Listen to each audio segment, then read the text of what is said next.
So I hope तुम्हारी तैयारी बहुत अच्छी चल रही होगी 12th इकोनॉमिक्स के लिए 27 मार्च के लिए। आप सोच रहे होंगे कि सर जो है वो इतनी लेट क्यों आ रहे हैं और इतनी लेट वीडियो क्यों दे भेज रहे हैं। तो मैं आपको बताना चाहूंगा कि कुछ ऐसी बातें हैं जो बिल्कुल लास्ट मिनट टिप्स जिसको कहते हैं, जस्ट 24 घंटे पहले, तो उनमें से है ये कुछ। पिछले 5 सालों में 25 से ज्यादा बच्चों के 100 में से 100 आए मेरे। कैसे आए? इसीलिए आए कि उन्होंने मेरी उन बातों को बहुत गौर से सुना, बहुत सिंसियरिटी से सुना और इंप्लीमेंट किया जो मैंने उन्हें कहा। तो मैं आपको वही बातें करने जा रहा हूं, बहुत ध्यान से सुनना कि मैं क्या कह रहा हूं। ये कुछ लास्ट मिनट टिप्स हैं आपके बोर्ड एग्जाम 2019 के लिए। पहली चीज, जब आप 10:15 बजे 10:15 पे अपना क्वेश्चन पेपर रीड करना शुरू करेंगे, सो प्लीज ध्यान से सुनना। रीडिंग के अंदर आप एक नंबर और एमसीक्यू क्वेश्चन जो होंगे वो रीड नहीं करेंगे, बिल्कुल भी नहीं करेंगे, क्योंकि उनमें टाइम वेस्ट होगा, कुछ कॉम्प्लिकेशन आने के चांसेस हो सकते हैं, एमसीक्यूज को रीड करने में और टाइम वेस्ट होगा। तो जो स्ट्रैटेजी आप यूज करेंगे रीडिंग के टाइम पे, कि आप माइक्रो के पेपर में पहले 6 नंबर के रीड कीजिए, फिर 4 के, फिर 3 के, एक को छोड़ दीजिए और जितनी चॉइसेस है उनको सिलेक्ट कर लीजिएगा।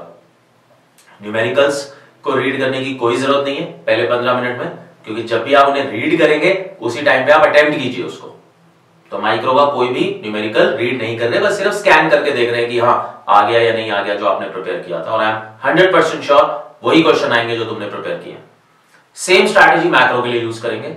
6 नंबर रीड करेंगे, 4 नंबर रीड करेंगे, 3 नंबर रीड करेंगे विदाउट न्यूमेरिकल्स, और फिर अगर टाइम बच गया तो फिर 1 नंबर के भी रीड कर सकते हैं। तो मेरी पहली जो टिप है वो ये है कि वो जो 15 मिनट है वो बहुत कीमती है चॉइस सिलेक्शन के लिए, और उनमें आपको 1 नंबर और एमसीक्यू के क्वेश्चंस को रीड नहीं करना। मुझे अच्छे से पता है, तुम्हें लग रहा होगा कि ये क्या स्ट्रैटेजी है, बट ये बहुत इफेक्टिव स्ट्रैटेजी है, बहुत इफेक्टिव। दूसरी मेरी बात, तुम्हारे पास अभी भी टाइम है पिछले सालों के सीबीएसई क्वेश्चन पेपर्स रीड करने के लिए। 2018, 17, 16, 15 ये जरूर करके जाना। सीबीएसई का सैंपल पेपर ये मत छोड़ना।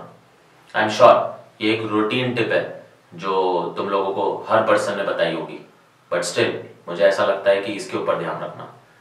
तीसरी इंपॉर्टेंट चीज, कि कोई भी फर्स्ट टाइमर अगर आए या हॉट्स का क्वेश्चन आ गया या कॉम्प्लिकेटेड कोई चीज हो गई तो डिस्टर्ब मत होना। ये सोच लेना अपने माइंड में कि ये जो कॉम्प्लिकेटेड चीज है वो सिर्फ तुम्हारे लिए नहीं है, लाखों बच्चों के लिए। तो उसमें कॉन्सेप्ट यूज होगा, थोड़ी सी पेशेंस चाहिए होगी, पैनिक नहीं करना है, थोड़ी देर के बाद आप करेंगे तो वो इजीली अटेम्प्ट हो जाएगा, कोई दिक्कत नहीं आएगी। और मैं फिर तुम्हें 100% एश्योरेंस दे रहा हूं कि तुम्हें कोई भी प्रॉब्लम नहीं आएगी, प्रोवाइडेड कि अगर फर्स्ट टाइमर आया तो उस पर तुम अपना कॉन्सेप्ट लगा के कॉन्सेप्चुअल अंडरस्टैंडिंग से उसे इजीली सॉल्व करोगे तो कोई भी दिक्कत नहीं आएगी। इसके अलावा मैंने कुछ और चीजें तुम लोगों को बताई थी पढ़ाते वक्त। आपको मैंने बताया था कि 3 मेजर चीजें रहेंगी इस पेपर में। 6 मार्क क्वेश्चंस जिनमें कैप्शंस यूज करना बहुत जरूरी है। आई एम श्योर तुम्हें पता है कि कैप्शंस क्या होती हैं।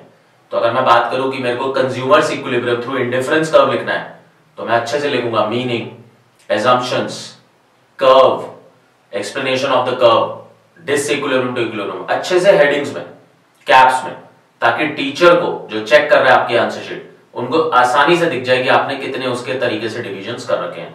तो 6 नंबर के क्वेश्चंस को लेके कैप्शंस का यूज करना बहुत जरूरी है। साथ ही साथ subjective questions like government budget के ऑब्जेक्टिव्स, सेंट्रल बैंक के फंक्शंस, अंडरलाइन, और अगर अंडरलाइन नहीं कर रहे तो कुछ खास वर्ड्स को कैप्स में लिख देना या उसको अलग से हाईलाइट कर देना, बुलेटेड पॉइंट्स में लिखना, ताकि टीचर को दिख जाए कि हाँ तुमने उस पर्टिकुलर क्वेश्चन में जो सब्जेक्टिव था उसको भी कितने बढ़िया तरीके से ड्राफ्ट करके लिखा है, और उसमें ज्यादा से ज्यादा पॉइंटर्स लिखने की कोशिश करना। तो अगर 3 नंबर का क्वेश्चन है या 4 का है तो उसमें 5 या 6 पॉइंटर्स भी हैं तो लिख दीजिएगा, ठीक है ना, तो उसको छोड़ना नहीं। और तीसरी जो मैंने बात तुम लोगों से कही थी वो की थी कि 1 नंबर और एमसीक्यू के क्वेश्चंस जो है वो गेम चेंजर होंगे, और 1 नंबर और एमसीक्यू के अंदर कई बार न्यूमेरिकल भी आ रहे हैं जो तुम्हारा टाइम वेस्ट कर सकते हैं। तो इसलिए you have to be very very alert कि कहां पे ऐसा क्वेश्चन है जो कहीं ना कहीं गेम ना चेंज कर दे। और इसके साथ साथ जो रीजनिंग है, ट्रू फॉल्स है, वो भी आप मान के चलिए कि आराम से पढ़ना। हम हमेशा बच्चों को बताते हैं कि रीड द क्वेश्चन केयरफुली। पिछले 3-4 सालों का ट्रेंड है कि कुछ क्वेश्चन ऐसे लगते हैं कि जब आप उसे पहली बार रीड करते हैं तो आपको लगता है कि उसका आंसर एक है, लेकिन जब आप उसको दूसरी बार रीड करते हैं तो आपको लगता है नहीं ये है। तो क्वेश्चंस के अंदर ट्विस्टिंग हो रही है, पूरे पेपर में नहीं होती है, 2 या 3 क्वेश्चंस में होती है। तो प्लीज आराम से पेशेंस से उसको करना, जल्दीबाजी में मत करना कोई भी चीज। इसके अलावा मैंने आपको बताया था कि अगर किसी भी न्यूमेरिकल का आपका आंसर मैच नहीं हो रहा इनकम और एक्सपेंडिचर मेथड का, तो पैनिक नहीं करना, आराम से उसको केयरफुली फिर से रीचेक कर लेना, शायद कोई प्लस माइनस की गलती हुई होगी, रादर देन कि तुम उसको जबरदस्ती इक्वल करने की कोशिश करो। ज्यादातर क्वेश्चंस में इनकम मेथड और एक्सपेंडिचर से आंसर सेम आता है, बट कुछ क्वेश्चंस अजीब भी हो सकते हैं, कोई प्रिंटिंग एरर भी हो सकता है जिससे शायद वो मिसमैच भी कर सकते हैं। तो अपना कूल बना के रखना। मेरा एक्सपीरियंस बोर्ड एग्जाम प्रिपरेशन को लेके ये है कि अपना कूल, कंपोजर, अपना ध्यान, अगर आप फोकस रहेंगे तो आप मान के चलिए आप आराम से कर लेंगे, बहुत आराम से कर लेंगे, और कभी भी आपको किसी भी तरीके की दिक्कत नहीं आएगी। तो ये जो मैंने आपसे बातें की ये बहुत रेलेवेंट है, बहुत काम की है, और तुम्हारे पास अभी जितना भी और टाइम बचा हुआ है अपनी तैयारी में, मेरा सजेशन है कि सीबीएसई के क्वेश्चन पेपर, जैसे मैंने कहा, अपनी गलतियों को देखिए। मैंने आपसे कई बार बोला, मैंने आपको कॉमन मिस्टेक्स का एक पीडीएफ भी भेजा है, अगर आप उसको रेफर करेंगे तो आई एम श्योर तुम जल्दी कर लोगे कि कौन कौन सी गलतियां हो सकती हैं।